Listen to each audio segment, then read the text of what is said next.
Good day and welcome to Big Bad Tech. I'm your instructor, Jim Pytel, and today we'll demonstrate an application of power factor correction in three-phase AC systems. This lecture operates under the presumption that the viewer has more than a passing familiarity with three-phase AC circuit analysis of balanced Y-configured loads and power factor correction, as illustrated in the balanced Y configurations and power factor correction lectures, both available at the Big Bad Tech channel. If you haven't watched these lectures yet, or only dimly recall their contents, please take the time to do so now. For today's exercise, we'll make use of a 180-watt, three-phase AC, Y-configured squirrel cage induction motor intended to operate in a 60 Hz, 120, 208-volt light industrial three-phase AC system. At the rated conditions, this motor will produce 1 Nm of torque and rotate at 1,719 RPM. Let's first examine this motor's electrical performance in the non-power factor corrected scenario. While operating in the rated conditions, the voltage across each winding appears to be 120 volts, and the current through each winding appears to be roughly 1 amp. Load current appears to lag load voltage by a relative 49 degrees. An application of the AC power formula demonstrates that each winding is experiencing 120 volt amperes of apparent power, of which 78.7 watts is directed towards real power, and 90.6 VARs is directed towards a reactive interchange. The Y-configured motor appears to be balanced, and that all three windings are drawing the same amount of current, experiencing the same relative phase shift, and experiencing the same amount of apparent real and reactive power. Total real power is the summation of individual real power figures. Substituting in our given values yields a total real power figure of 236.2 watts. Similarly, total reactive power is the summation of individual reactive power figures. Substituting in our given values yields a total reactive power figure of approximately 271.7 VARs. We can package these as the real and imaginary components of a rectangular number, and then convert it to polar form as 360 volt amperes, which yields our total apparent power figure. You'll note of the 236.2 watts of total real electrical power supplied to this Y-configured motor, 78.7 watts each winding, only 180 watts is converted to usable mechanical power output. This corresponds to an efficiency of 180 over 236.2, or roughly 76%. 56.2 watts of real electrical power not directly converted by this motor into usable mechanical power is considered lost to this system in the form of heat and/or vibration. Additionally, you note that of the 360 volt amperes of total apparent power being supplied to this motor, only 236.2 watts is being directed towards real power, and 271.7 VARs is being directed towards a reactive interchange. This corresponds to a power factor of 0.66. The reactive portion doesn't contribute towards real power transfer. It is, however, essential to the operational principle of a motor that necessitates a rotating magnetic field to function. The fundamental problem with our non-power factor corrected system is that this reactive interchange is occurring over a distance. Perhaps we can power factor correct this system such that the reactive interchange occurs at the point of use. When properly power factor corrected, the motor will still operate as intended. However, line current will be less and will appear to be in phase with supply voltage. Let's see if we can power factor correct this system. You note all the branch impedances of the balanced Y-configured motor are effectively identical, and that they all draw the same amount of current, experience the same relative phase shift, and consume the same amount of apparent real and reactive power. This is extremely convenient. We can effectively treat them as identical independent circuits for the purposes of power factor correction calculation. Given each motor winding appears to consume positive 90.6 VARs of reactive power, we can power factor correct each motor winding by placing a capacitor in parallel with it that supplies an equal and opposite amount of negative 90.6 VARs of reactive power. For a three-phase AC Y-configured load, this would look like another balanced Y configuration floating over the balanced Y configuration of motor windings, only it's composed entirely of power factor correcting capacitors. Each capacitor and each winding would experience a 120 volt differential because they're effectively in parallel with one another. Because each configuration is balanced, we don't really need to join the central connections of the two Y configurations. An algebraic rearrangement of one permutation of the AC power formula suggests the capacitive impedance necessary to supply the required negative 90.6 VARs of reactive power for each winding is 158.9 ohms at an angle of negative 90 degrees. An algebraic rearrangement of the capacitive complex impedance formula when operated at 60 Hz suggests the capacitor has a value of 16.7 microfarads. Unfortunately, the capacitor stored downtown does not have 16.7 microfarad capacitors in stock. However, for every 15.5 microfarad capacitor you buy, you get your choice of a free pit bull, a free handgun, or a free can of 4 Loko. 15.5 microfarads is close enough. I'll take one of each, please. I mean, really, what could go wrong? At our given excitation frequency of 60 Hz, a 15.5 microfarad capacitor will present a complex impedance of roughly 171.1 ohms at an angle of negative 90 degrees. Application of Ohm's law demonstrates that each power factor correcting capacitor will draw approximately 701.2 milliamperes of current and lead supply voltage by a relative 90 degrees.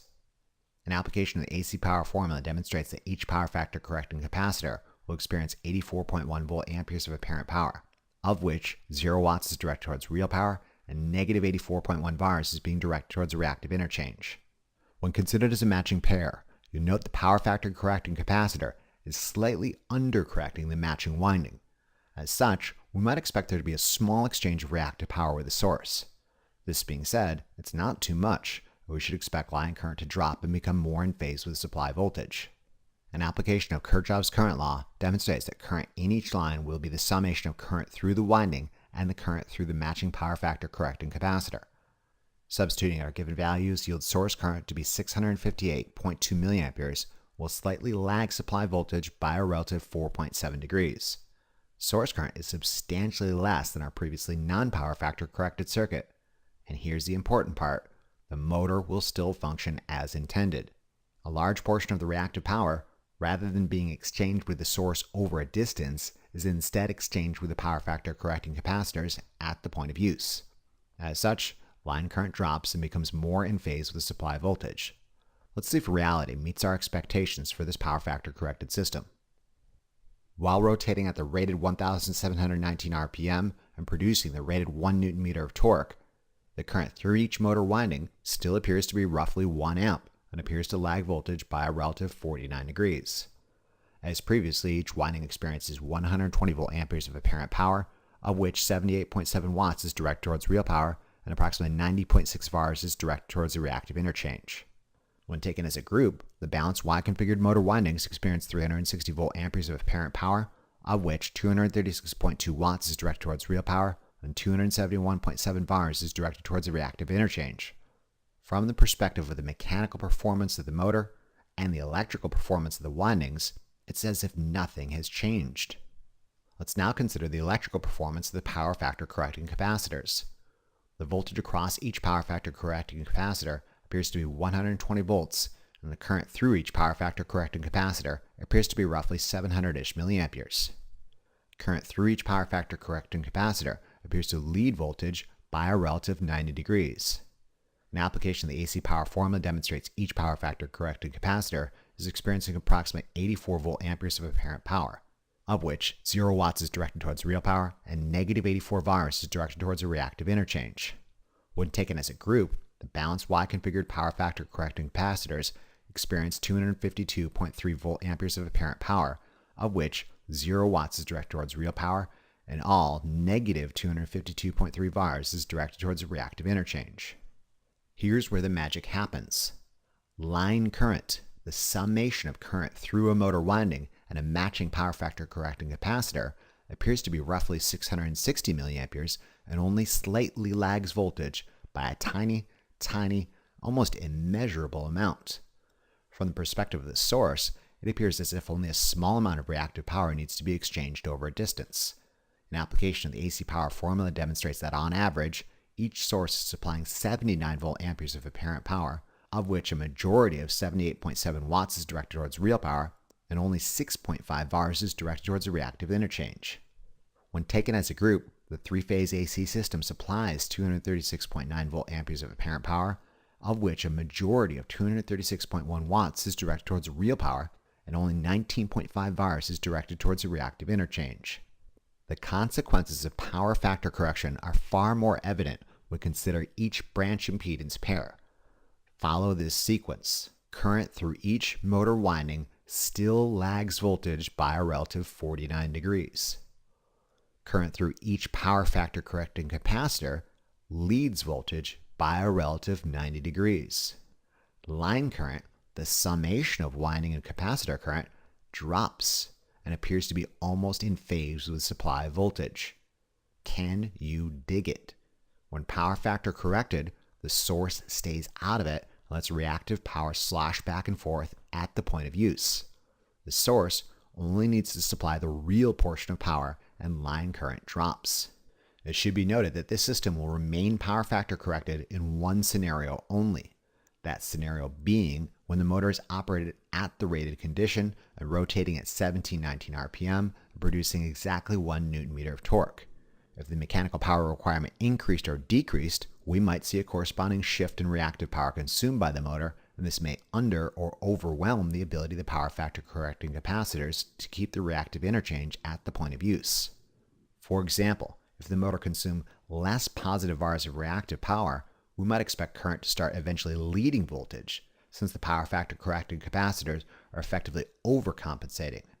Whereas, if the motor consumed more positive VARs of reactive power, we might expect current to start lagging voltage, since the power factor correcting capacitors are effectively undercompensating.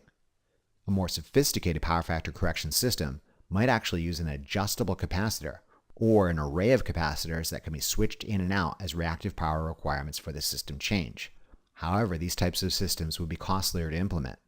Oftentimes, a static configuration of capacitors, sized for the most common condition, i.e. when the motor is operated at the rated conditions, is the simplest means of power factor correction that meets a majority of needs at the lowest cost.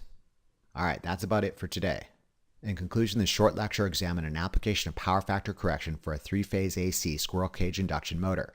We compared and contrasted electrical properties of the non-power factor corrected motor and the power factor corrected system. Remember to review these concepts as often as you need to really drive it home. Imagine how well lab will go if you know what you're doing. Thank you very much for your attention and interest. We'll see you again during the next lecture of our series. Remember to tell your Lazy Lab partner about this resource. Be sure to check out the Big Bad Tech channel for additional resources and updates.